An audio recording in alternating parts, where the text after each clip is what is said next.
जिल्ह्यात विजांच्या कडकडाटासह मुसळधार अवकाळी पाऊस झाला। अन्य तालुक्यातही पाऊस झाल्याने शेतकऱ्यांची दणादण उडाली। ज्वारी, तीळ, भुईमूग या पिकांना सर्वाधिक फटका बसला आहे। केळापूर तालुक्यातील अर्ली येथील शेतकऱ्यांनी 500 एकरात ज्वारीची लागवड केली होती। चांगले पीक येईल अशी अपेक्षा असताना अवकाळी पावसाने पिकांची माती केली।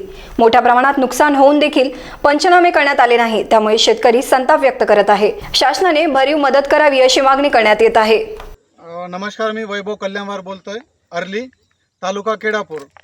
मागील 4 महिन्यापासून आम्ही ज्वारीच्या पिकामागे लागलो असता। पीक चांगलं आलं, पण आज 12 तारीख 12 मेला एवढं अवकाळी पाऊस पडला आणि आमचं 5 ज्वारीचं काय हालत झालं। बेकार हालत आहे। इथलं शेतकरी राबराब राहतोय आणि अवकाळी पावसामुळे नुकसान होऊन राहिलं। शासनाचं काही लक्ष नाही, कोणी खरेदी करायला लक्ष द्यायला तयार नाही इथं। आणि हे जर असंच चालू राहिलं तर याला इन्शुरन्ससुद्धा देऊन नाही राहिला गव्हर्नमेंटचं।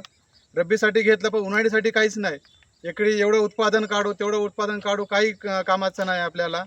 जेव्हा अवकाळी पावसाला एवढं नुकसान होऊन राहिलं, कोणी शासन अधिकारी आला नाही, कोणी आला नाही, काही नाही।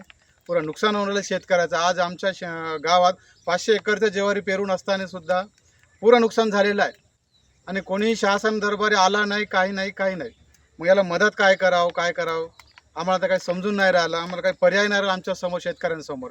या अवकाळी पावसानं आम्हाला वर्षभर सतवलेलं आहे आणि आता काही शासन काही मदत करेल अशी आमची इच्छा आहे। बघा हे काय अवस्था आहे, ज्वारी कशी काळी पडली आहे। मग याला शासन घेणार का? मग फेकून द्यायचं आम्ही याला?